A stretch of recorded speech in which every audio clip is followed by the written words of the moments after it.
So we decided to actually look at capsaicin. So capsaicin, it is in hot peppers. It is a chemical that is able to elicit pain stimulus, or like it mimics pain and it activates, like as if there is a tissue injury, but there's not actually injury. And we also feel hot. So you've had something hot, and it's able to go away. But why does that happen? Why do we have pain?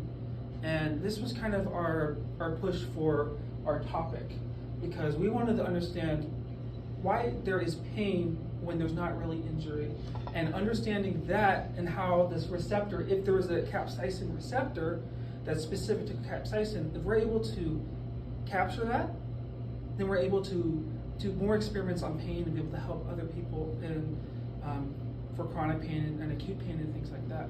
So our speculation is that capsaicin targets it's a really important role in understanding how pain works. So what we decided to do is we believe that capsaicin activates a specific receptor in sensory neurons. It's a specific receptor, and we're going to prove that today.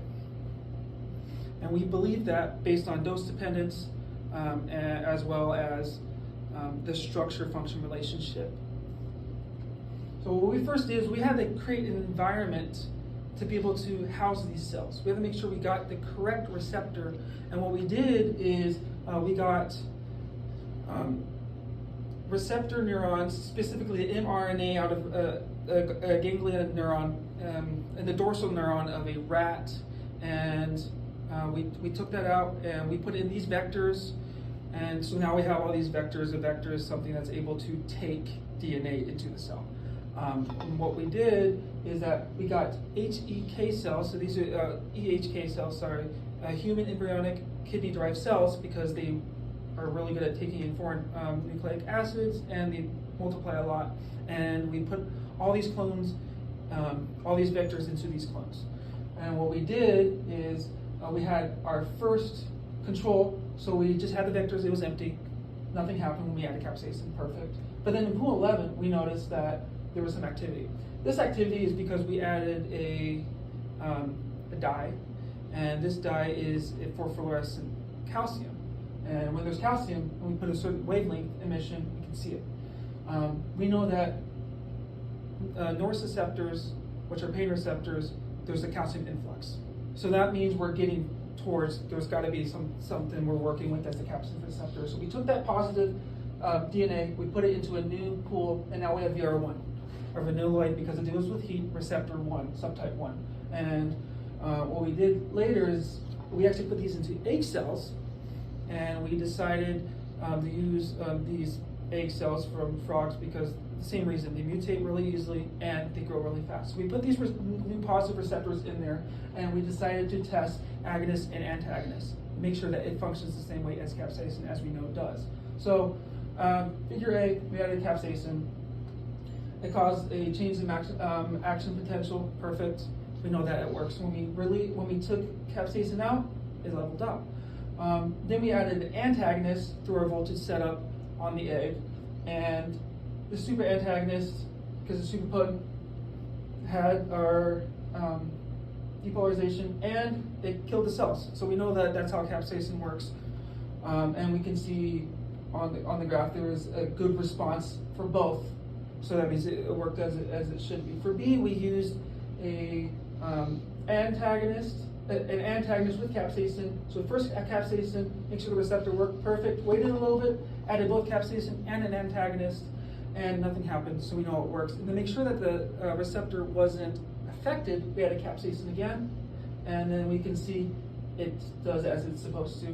And we can also see with the response, it went down when we used our antagonist. So now we know how antagonists and agonists work in the cell when it responds to capsaicin. We also want to look at dose dependence. So what we did is we took capsaicin from habanero, tigerine, wax, and poblano pepper, and we added that to the solution to see how the receptors would respond dose dependent wise. We know that the relative response is together with as we know it should be. With poblano pepper, we already know that there's no capsaicin, so there was no response. compared to the habanero, we know there's a higher concentration, so there was a greater response.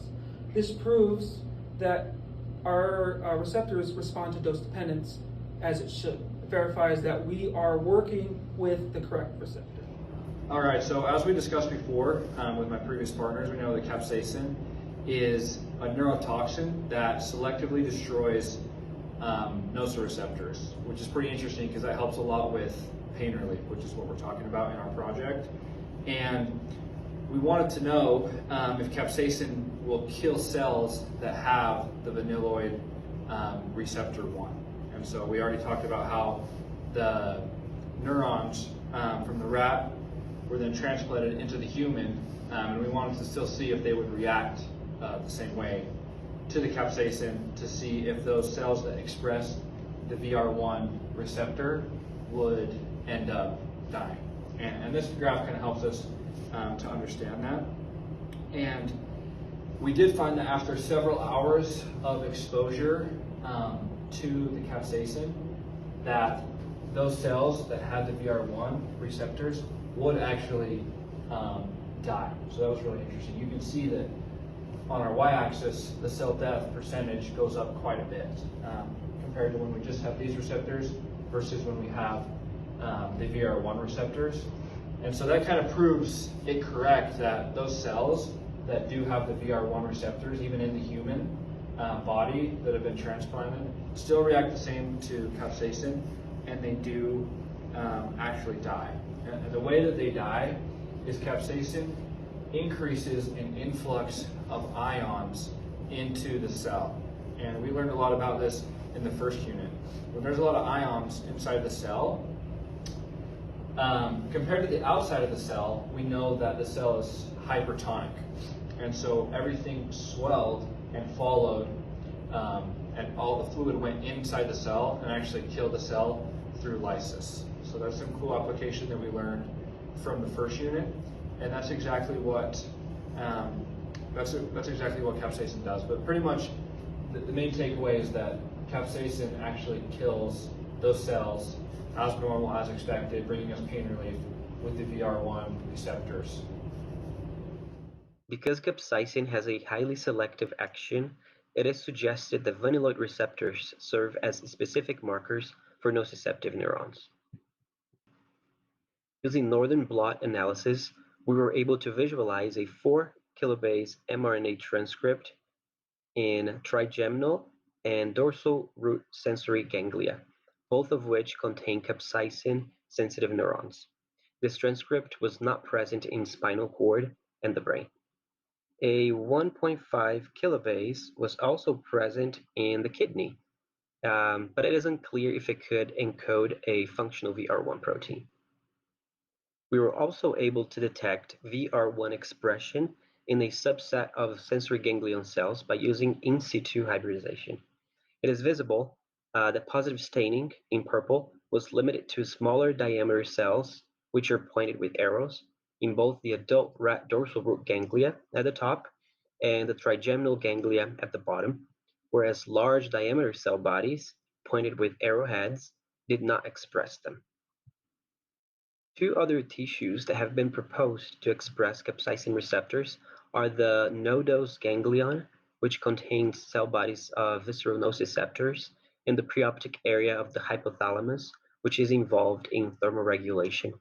By using in situ hybridization methods, we did not detect VR1 at either location, which could be explained by either a detection limitation from our assay or distinct VR protein subtypes, which has been proposed in other studies.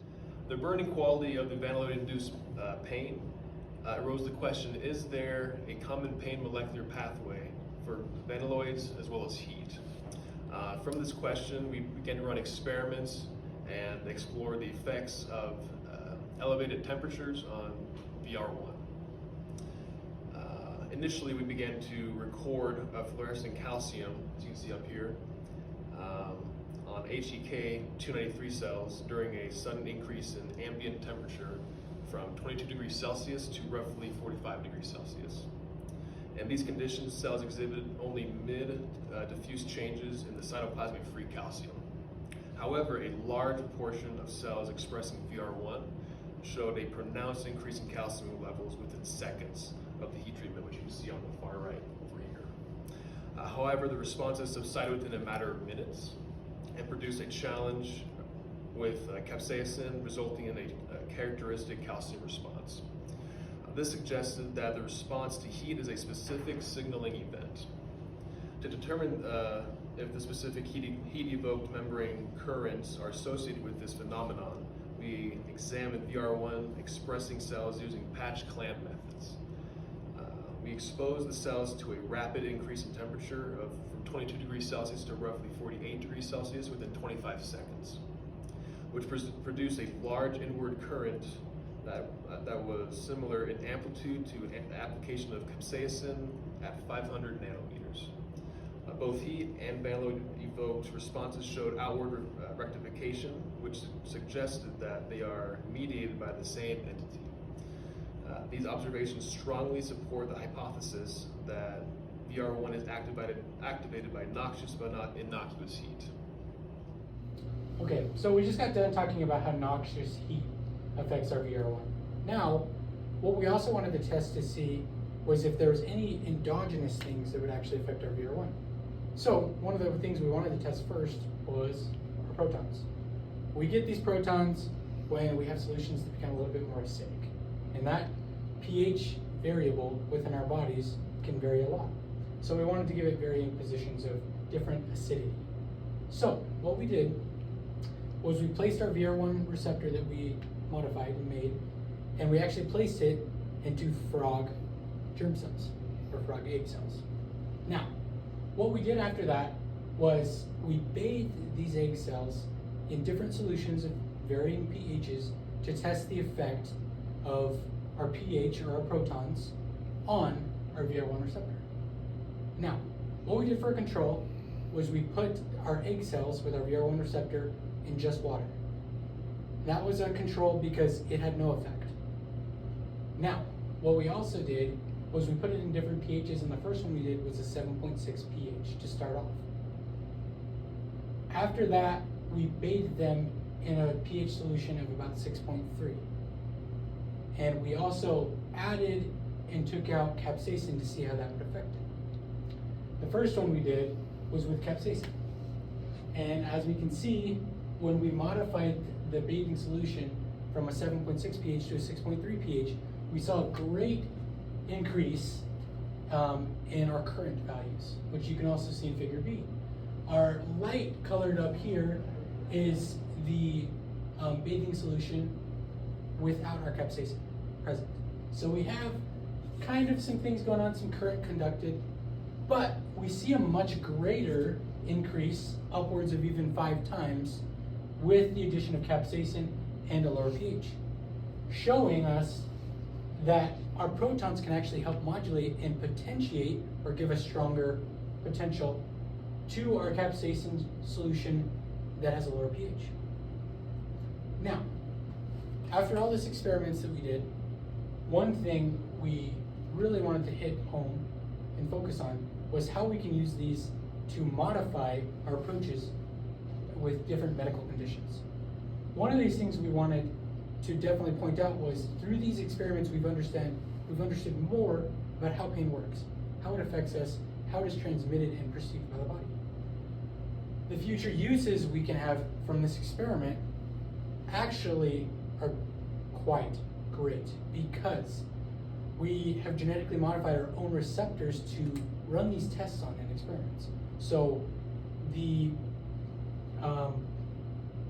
ability for us to run future experiments is unlimited. We could do so many different things. One of the other things we want to focus on is applying these techniques to help treat conditions of pain, whether that be chronic, acute, or even congenital. Last of all, we also figured out certain things that can affect our pain receptors, and we wanted to use that also to find ways to create new analgesic agents to help treat for pain.